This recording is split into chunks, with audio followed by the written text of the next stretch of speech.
সবাইকে স্বাগত জানাচ্ছি আমার হাতের লেখা বিষয়ক এই ইউটিউব চ্যানেলের নতুন ভিডিওতে। আশা করি সবাই ভালো আছেন, সুস্থ আছেন। আজকে আমি হাতের লেখা কিভাবে সুন্দর করা যায় সে বিষয়ে কয়েকটি গুরুত্বপূর্ণ কৌশল এবং নিয়মাবলী সম্পর্কে বিস্তারিত আলোচনা করব। হাতের লেখা সুন্দর করার জন্য যে কয়টি কৌশল রয়েছে তার মধ্যে সবকটি এই ভিডিওতে উল্লেখ করা হবে এবং হাতে কলমের মাধ্যমে সেই কৌশলগুলো দেখানো হবে। আশা করি এই ভিডিওতে দেখানো কৌশলগুলো গুরুত্ব সহকারে দেখবেন এবং বাসায় অনুশীলন করবেন। এই ভিডিওতে দেখানো নিয়মগুলোর মাধ্যমে আপনি অবশ্যই হাতের লেখা সুন্দর করতে পারবেন, এ বিষয়ে আমি গ্যারান্টি দিতে পারি। এই ভিডিওতে আমি 6 থেকে 7টি কৌশলের কথা বলবো, যার মাধ্যমে আপনি আপনার হাতের লেখা সুন্দর করতে পারবেন। চলুন একে একে সেই নিয়মগুলো উপস্থাপন করা যাক। বাংলা হাতের লেখা সুন্দর করার কৌশল বা নিয়মাবলীর মধ্যে সবচেয়ে গুরুত্বপূর্ণ কৌশল বা নিয়মাবলীটি হচ্ছে বাংলা বর্ণমালাগুলো সঠিকভাবে লেখা শেখা। বাংলা বর্ণমালাগুলোর মধ্যে রয়েছে স্বরবর্ণ, ব্যঞ্জনবর্ণ, কার চিহ্ন, ফলা, যুক্ত বর্ণ ইত্যাদি। এছাড়াও রয়েছে পূর্ণমাত্রার বর্ণ, অর্ধমাত্রার বর্ণ এবং মাত্রাহীন বর্ণ। এসব বর্ণগুলো আমাদেরকে ভালো করে শিখে নিতে হবে এবং ভালো করে আয়ত্ত করে নিতে হবে, কারণ আমরা এইসব বর্ণমালাগুলোর মাধ্যমেই বাক্য লিখব। তাই এসব বর্ণগুলো যদি আমরা ভালো করে শিখে নিতে পারি তাহলে আমাদের হাতের লেখাও সুন্দর হবে। তাই বাংলা হাতের লেখা লেখার জন্য আমাদের এসব বর্ণমালাগুলো ভালো করে শিখতে হবে। তাই আমাদেরকে সময় নিয়ে এসব বর্ণমালাগুলো ভালো করে শিখে নিতে হবে, যাতে আমরা এসব বর্ণমালাগুলো ভালো করে লেখা আয়ত্ত করতে পারি। হাতের লেখা অনুশীলন করার জন্য একটি ভালো কলমের প্রয়োজন। এখন প্রশ্ন হচ্ছে, আমরা কোন কলমটি ব্যবহার করব? আমার সাজেস্ট হবে হাতের লেখা অনুশীলন করার ক্ষেত্রে সবসময় হালকা কলম ব্যবহার করা।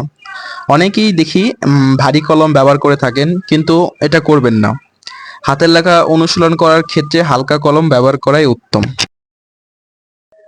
আমার কাছে এখানে হালকা কালির কলম রয়েছে কয়েকটা। এটা হচ্ছে ম্যাটাডোর হাই স্কুলের একটি কলম এবং এটা হচ্ছে গুড লাক এক্সপ্রেসের একটি কলম। তো আমার পরামর্শ থাকবে হাতের লেখা অনুশীলনের করার সময় এসব হালকা কলম ইউজ করা। আর যারা বয়সে ছোট আছে তাদের জন্য পেন্সিল ব্যবহার করা উত্তম। এসব হালকা কলম আপনারা বাজারে যে কোনো দোকানে পেয়ে যাবেন, মূল্য 5 টাকা করে। তো আমার পরামর্শ থাকবে আপনারা যখন লেখা প্র্যাকটিস করবেন তখন এসব হালকা কালির কলম ব্যবহার করা এবং পরবর্তীতে যখন এক্সপার্ট হয়ে যাবেন তখন ভারী কলম ইউজ করতে পারেন, কোনো সমস্যা নেই। হাতের লেখা অনুশীলন করার সময় আমরা অনেকেই কলম ভালো করে ধরি না। লেখার ক্ষেত্রে কলম ঠিক করে ধরা জরুরি। লেখার সময় আমরা অনেকেই কলম বেশি উপরে ধরে থাকি এবং অথবা একদম নিপের কাছে ধরে থাকি। তো এসব এটা করা যাবে না। কলমটি সবসময় একটু নিপের উপরে ঠিক এই জায়গাটাই ধরতে হবে এবং কেউ বিভিন্ন পজিশনে ধরে, কেউ এভাবে ধরে, কেউ একটু উপরে ধরে।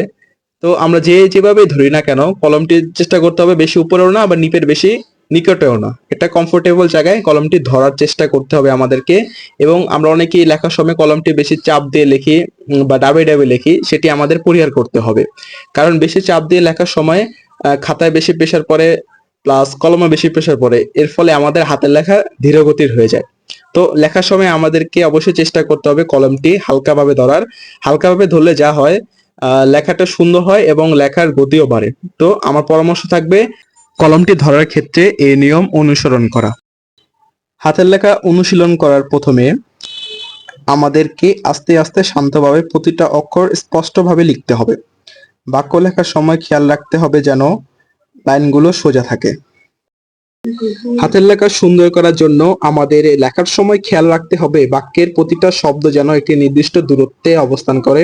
যেমন এখানে এই লাইনের প্রথম শব্দ আমার এবং দ্বিতীয় শব্দ সোনার। এই প্রথম শব্দ আমার সাথে এই লাইনের দ্বিতীয় শব্দ সোনার, এই দুটি শব্দের মাঝে এই জায়গাটায় একটি নির্দিষ্ট দূরত্ব রয়েছে। আবার এই লাইনের তৃতীয় শব্দ বাংলা, বাংলার সাথে সোনার মাঝে একটা দূরত্ব রয়েছে, নির্দিষ্ট দূরত্ব রয়েছে। তার পরবর্তীতে আমি, এর সাথে তোমাকে এবং ভালোবাসি, এদের মধ্যে নির্দিষ্ট একটি দূরত্ব রয়েছে। তো আবার এই প্রথম লাইনের সাথে দ্বিতীয় লাইনের সাথে তৃতীয় লাইন এবং তৃতীয় লাইনের সাথে চতুর্থ লাইনের মধ্যে একটি করে নির্দিষ্ট দূরত্ব রয়েছে। তা এই নির্দিষ্ট দূরত্ব আমাদেরকে লেখার সময় অবশ্যই বজায় রাখতে হবে।